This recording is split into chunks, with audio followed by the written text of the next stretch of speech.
I met Bill Russell during the 2010 book signing tour for his book, Red and Me. It was held at a prestigious hotel in Boston. I arrived 30 minutes early. I thought I was going to get in and out, being one of the first in line. But as it turns out, I was late. There were at least 50 people in front of me, and by the start of the event, there were more than 100 behind me. The national media likes to label Boston as a racist city. Bull crap. Boston loved Bill Russell. There were Asian, Black, Hispanic, and white in that line. Everyone who got to the desk wanted to congratulate him in some form, fashion. They fawned over him. They gushed over him. Some even cried. I was watching this. And during this time, I had a lot to think about what I'm going to say when I get to the desk. Should I try to crack a joke? Lighten the mood? Should I ask him a question about his high school days, college days, or professional days? Should I do this or should I do that? But let me tell you something, sports fans. There's an air to Mr. William Felton Russell, an air of dignity.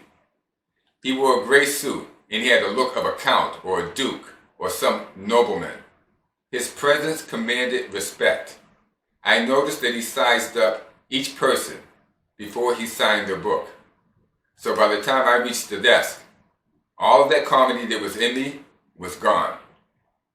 He looked up at me, and I walked up to him, and I said, "Good afternoon, Mr. Russell," and I stuck out my hand.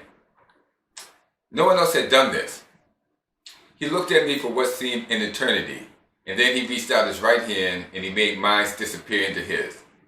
I handed him my book, and stood there, and he looked at me, and I looked at him. Then finally he said, "Do you want me to sign this?" And I said, "Oh yes, of course." And then he said, "Well, to whom?" Oh my gosh, I had been so awestruck I forgot why I was there. I was just standing there staring at him. So I said, yes, to me, as if he knew me. He kept looking at me and I realized what was wrong. And I said, "Oh yeah, my name is Clay." So then, Mr. Russell took pity on me.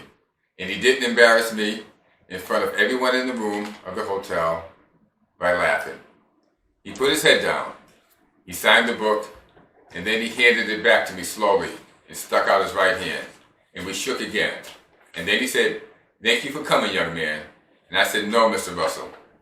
The city of Boston, Celtics fans, and basketball aficionados all over the world, thank you."